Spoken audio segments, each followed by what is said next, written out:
na guys, oh. Ayan. Bawal po.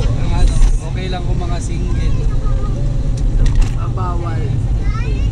Pero kung maluwag po tayo, No, kung private kayo, yung wala kayong ano, pwedeng bumaba dyan. pwede o. Kami nung bumaba kami. Passenger po kasi ako. Pero pwede naman, basta madali pabilisan lang. Ayan guys, San Juanico. Naayos nila kayo. Dito tumalo si, ano, di ba si Dante Barona? Oo, dito tumalon yun. Dito na hospital yun. Ah, gano'n. Masarap lang sa isang buwan.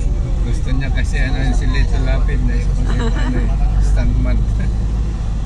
Gusto niya Pero kaya- na siya kay dito Lapid, di ba? Ay, una sumikat siya, Lito Lapid. Oo.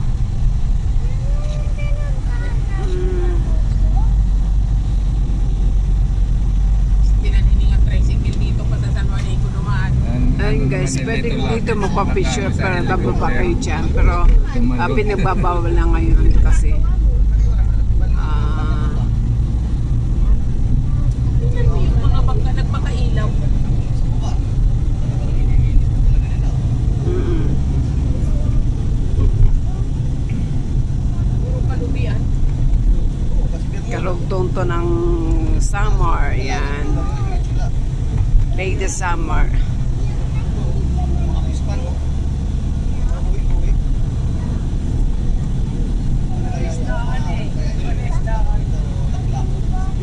Ang magandang project na ginawa ni Marcos. Oo, to. Oo. President Marcos po ito, no? Oo. Oo. Kay Marcos, lahat yung mga karsada dati wala kasi nagbabas noon. Si Marcos yung nagpagawa ng mga karsada, mga sundalo ang gumagawa. Paninong mo yun? Oo. Nadadaanan ko kasi yung mga sundalo sa daan eh. Pagalaw. Sorry guys, pagalaw. Sila nag-ano ba, kaya simula noon nagkaroon na ng mga bus na biyahe. Tacloban, Davao, Samar. Ito naging way. Oo. Hmm. Saka si Marcos malaki na impact ng Pilipinas. Eh kung nagtitino lang ito si Marcos, oo, ang salapi natin sa ibang bansa, yung mga lang, yung utang ni Duterte, tubo lang yun sa pera natin. Kung nagtitino lang ito, kaya lang, inaano nito ng asawa eh. Negosyante kasi yung asawa, kaya mga malalaman natin ang paboran. Kaya nilin lang ni Marcos ang mga tao dahil sa pangapanya nila, sinasama ang nanay nila. Pagkakataon na ito na magkaroon ng mga yung tira makuha na yung nila ni Baby Marcos. ka, ha? Kasi nag-ano talaga yan, napakamayaman ng ginto ang Pilipinas. Kaya nakatuklas yan si Marcos dahil dati sundalo. Lang yun sa ibang bansang mga ginto ngayon. Tama. Oo. Kaya kung nagtitino ito, Makukuha lang yung pera. oo, ito na nga pagkakataon ni Marcos eh. Na yun na yun. Kunin niya dapat Oo. para mabayaran ng utang ng Pilipinas. Kaya tutusin, wala naman tayo utang dahil tubo lang yun mga inutang nyo. Mga nakarang presidente, si Diego ang pinakamaraming inutang. Kasi alam ni Diego, nagtubo lang ang perang Pilipinas. Oo. Ang nag-ano naman, isa dyan sa sa China na nag-ano naman sa Island, si Aquino. Aquino naman nag-isa dyan.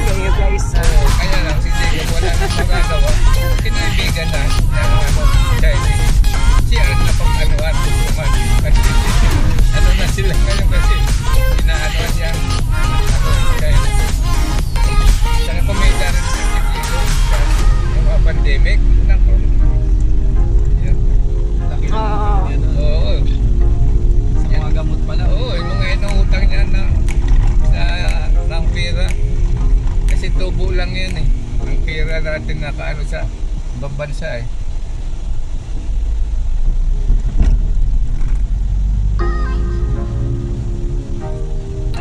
Kaya lang si Marcos na ano sa asawa. Kaya yan ang masaklap sa kanya. Yung inano niya ng kadiwa, maganda yun. Dahil yung nanay niya noon, nung ang presidente pa yung dati Marcos, malaki talagang kadiwa. Saka, Yung ba Marcos ang sinasabi mo siya? senyor, kadiwa noon, ayan ang nakaano ng mga, ano sa mga taniman, pinadadala niya sa kadiwa. Sabi yun ang namimili noon. Inaano nila yan, malaking bagay sa mga nagtatanim. Malaki kasi mga Ang mga kadiwa noon malapit lang sa mga release ng train.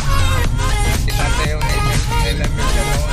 Kasi yung mga tulid doon, tinatanggal mga apekto. Dahil ang mga tulid yan. Ang mga namimili doon, yung mga nag-retail, deliver sa kanila yung maraming service na pa-deliver noon, kadiwa. Kaya lang ako ngayon rin sa Migo. kadiwa ngayon naman, rolling store lang. Mga tindahan na. Meron yan dito sa Giwan eh, kadiwa. Kaya parang Sa Manila walang ganun. Walang rolling store sa Manila. Pero saan banda? May nakiikot eh. Yun na. Ano Dito lang. tindahan ko eh, may tindahan na pwesto. Meron talaga doon sa Pero mali. Pesto. Hindi katulad noon na pagsakan ng kadiwa ng mga produkto ng mga nagtatanim. Yun ang ano doon. Doon ini-buti ka ba? Ini-isang doon dinadala galing sa mga taniman. Pagsak ang iba sa mga train nagdadala.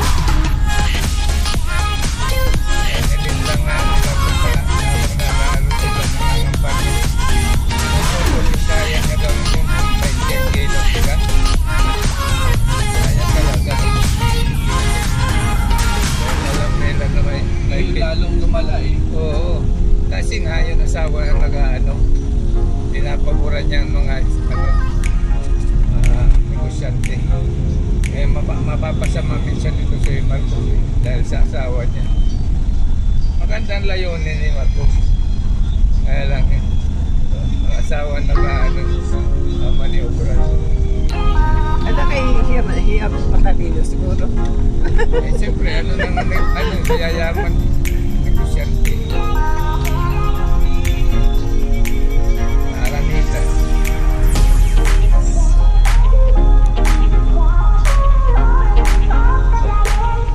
Kaya katawan na sana ang mga Pilipinas.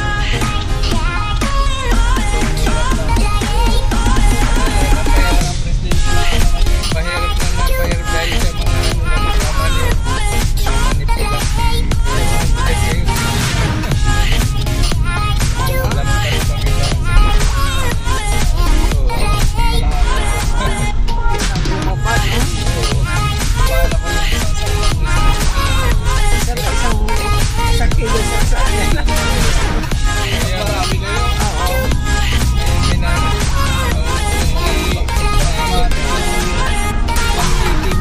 Isang araw mo na pagkain lang yun. Dito sa probinsya, hindi ko sa lagi ang kain. Kaya tulad sa Maynila na alusan, pinapay lang. Okay na. Hindi dito yung mga dito tao may kain. Gawa lang sa mga trabaho. Kaya kung ginawa niya sana yun, tinangako niya, mapapang sana sila. Sa susunod, baka yung anak pa niya maging presidente. So, wala. Sisira sila dahil sa asawa niya.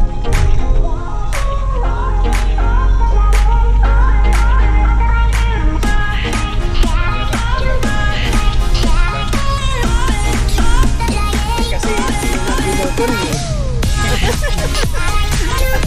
Wala. Magandang mga nila. Magandang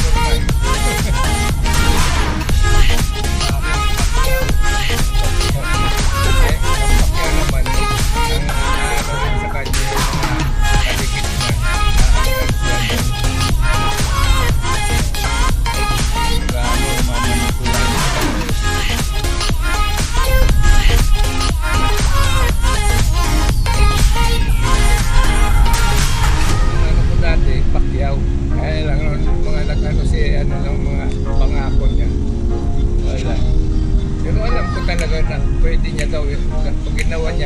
bakit pwede maging totoo yun. Dahil may mga ano na ang ama niya eh.